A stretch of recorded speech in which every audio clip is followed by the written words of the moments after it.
तो UFC fighter Hamza चिमाएव ने वापस एक बहुत बड़ा कॉल आउट कर दिया है ट्विटर के ऊपर एलेक्स परेरा को, यूएफसी के लाइट हैवीवेट चैंपियन को, और वापस से UFC white house event card में फाइट करने की बात करी है हमजा चिमाएव ने। तो इस वीडियो के अंदर हम डिस्कस करेंगे एक्चुअल कौन से मैचअप्स बन सकते हैं मिडिल वेट डिवीजन में। हम सबको पता है हमजा चिमाएव बहुत ही ज़्यादा नोटोरियसली फेमस है ऐसे वाइल्ड कॉल आउट्स करने के लिए। अचानक से ही एक दिन वो आके किसी को भी कॉल आउट कर देता है। तो क्या चीज़ें पॉसिबल हो पाएंगी मिडिल वेट डिवीजन में, किसकी फाइट हो पाएगी, एलेक्स परेरा की किसके अगेंस्ट फाइट होने वाली है लाइट हैवीवेट डिवीजन में, क्या हैवीवेट डिवीजन में फाइट होने वाली है, सारी चीजों के बारे में इस वीडियो के अंदर डिस्कस करेंगे। साथ ही साथ भाइयों मार्च के अंदर एक बहुत बड़ी फाइट होने वाली है मैक्स होलोवे और चार्ल्स ओलिवेरा के बारे में, और काफी सारी ट्रेनिंग फुटेजेस यहाँ पर चार्ल्स ओलिवेरा की निकल के आई है। और लोगों का ऐसा कहना है कि चार्ल्स ओलिवेरा लास्ट के 10 सेकेंड्स में जो ब्रॉल है उसकी प्रिपरेशन कर रहा है मैक्स होलोवे से फाइट करने के लिए। तो इस फाइट के बारे में भी थोड़ा डिस्कशन करेंगे। ये अपने आप में एक बहुत एक्साइटिंग फाइट्स है जो कि बुक हो चुकी है 2026 के अंदर।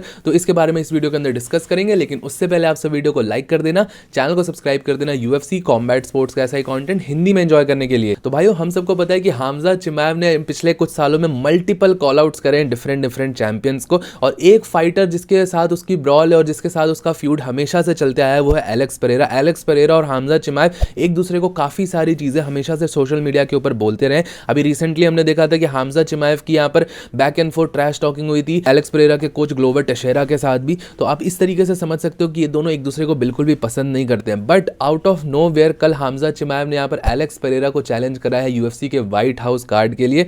अब देखिए मैं आप सबको एक चीज़ हमेशा से क्लियर बताता हूँ, हमजा चिमाएव एक ऐसा फाइटर है, इसकी इन रिंग एबिलिटीज बहुत सही है, बहुत तगड़ा ग्राउंड गेम है इसका, ग्राउंड पे ये बहुत अच्छा फाइटर है, बहुत डोमिनेंट है, चैंपियन भी है। लेकिन हमजा चिमाएव के ट्विटर कॉल आउट्स को आप सीरियस नहीं ले सकते हो, क्योंकि एक बंदे ने लिटरली एक मीम थ्रेड भी बनाया था कि उसने कितने सारे फाइटर्स को चैलेंज कर रखा था। और फाइट हम सबको पता है रिसेंट टाइम्स में हमजा चिमाएव साल में एक ही करता है। तो इस हिसाब से सारे कॉल आउट्स जो उसके होते हैं mostly 90% of the call outs वो मटेरियलाइज नहीं हो पाते। और भाई ऑनेस्टली इस टाइम पर मुझे ऐसा लगता है कि ये fight Hamza चिमाएव versus Alex Pereira किसी भी एंगल से पॉसिबल हो ही नहीं सकती है। अगर कोई ऐसी बहुत ही ज्यादा क्रेजी सर्कमस्टेंसेस बन जाते हैं, कोई फाइटर पुल आउट कर लेता है, फिर यहाँ पे किसी ने स्टेप इन करा, तब जाके बन सकता है, जिसके चांसेस भी 5% से ज्यादा नहीं लगते मुझे हमजा चिमाएव और एलेक्स परेरा की फाइट करने के लिए। अब इसके दो बहुत बड़े रीजन है। ऑब्वियसली एक तो हमजा चिमाएव खुद बहुत ज्यादा इनएक्टिव है, उसने अपनी बेल्ट डिफेंड नहीं करी है, और ये कहीं ना कहीं अनसेड यहाँ पर ये फिक्स हो चुका है कि नासरुद्दीन इमावव को ही टाइटल शॉट मिलने वाला है, जो कि मार्च या अप्रैल के अंदर फाइट हो सकती है ये वाली,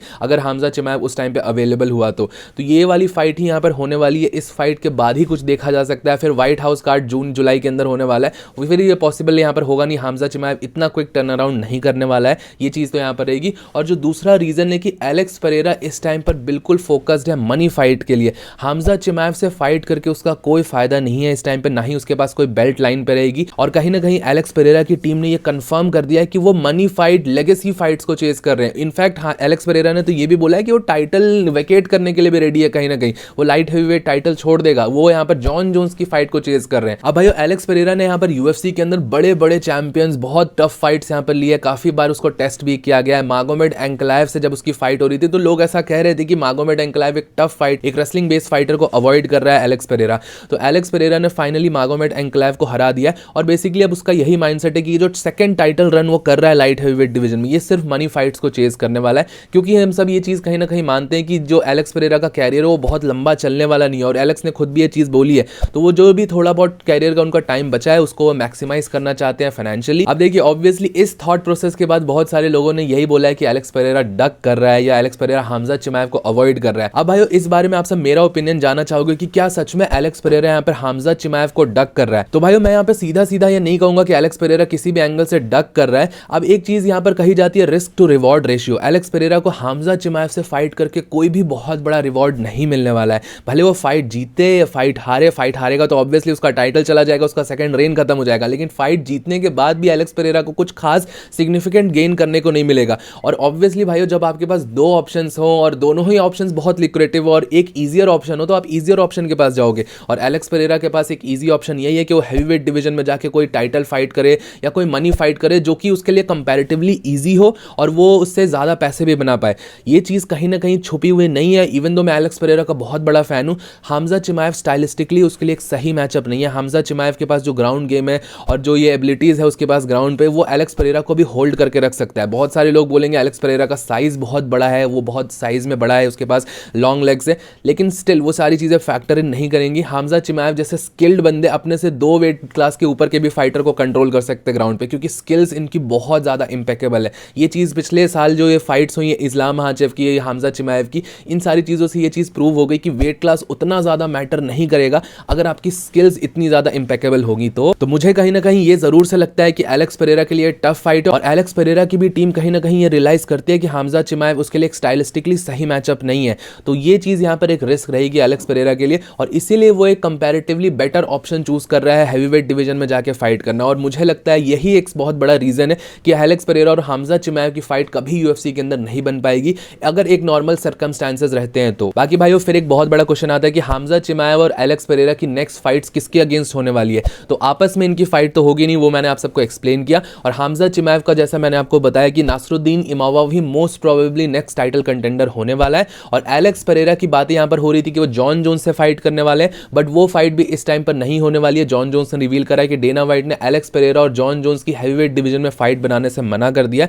तो मोस्ट प्रोबेबली ऐसा हो सकता है कि एलेक्स पेरेरा को नेक्स्ट जो फाइट ऑफर करी जाए वो लाइट हैवीवेट डिवीजन में कार्लोस उल्बर्ग के अगेंस्ट ऑफर करी जाए। वो भी एक किक बॉक्सर है, उसके पास भी यहाँ पर रैंकिंग्स अच्छी खासी है। और एलेक्स पेरेरा ने लाइट हैवीवेट डिवीजन भी क्लियर कर दिया, इरी प्रोहास्का, खलील राउंड्री, इन सबको हरा दिया, मागोमेड एंक्लाइव को भी अभी रिसेंटली हराया। और इसलिए यहाँ पर टॉप 5 के अंदर कार्लोस उल्बर्ग ही बचता है जो कि यहाँ पर एलेक्स पेरेरा को चैलेंज कर सकता है। तो इस तरीके से एलेक्स पेरेरा का कैरियर जा सकता है 2026 में। बाकी कोई भी अपडेट निकल के आएगी तो मैं आप सबको अपडेट कर दूंगा। अब ये तो रही भाइयों फाइट्स जो कि यहाँ पर अनाउंस नहीं हुई है। एक बहुत बड़ी फाइट यहाँ पर ऑलरेडी अनाउंस हो चुकी है, और वो है BMF title fight Charles Oliveira और मैक्स हॉलोवे के बीच में। ये एक बहुत बड़ी फाइट है 2026 में, मार्च में आप सबको ये देखने को मिलेगी। और सर्टिफाइड बैंगर जिसे कहते हैं कि हाँ ये फाइट तो इलेक्ट्रीफाइंग होने वाली है। ये जो मैचअप है ये उस कैटेगरी के अंदर लैंड करता है। चार्ल्स ओलिवेरा भाइयों हम सबको पता है अभी उसने मैटायस गैमरॉट को हराया, वापस से विन कॉलम में आ चुका है। और चार्ल्स ओलिवेरा भाइयों किसको नहीं पसंद है, हर फाइटर जो कि यहाँ पर किसी भी तरीके का स्पोर्ट देखना पसंद करता हो, कॉम्बैट स्पोर्ट्स में, उसको रेसलिंग हो, स्ट्राइकिंग हो,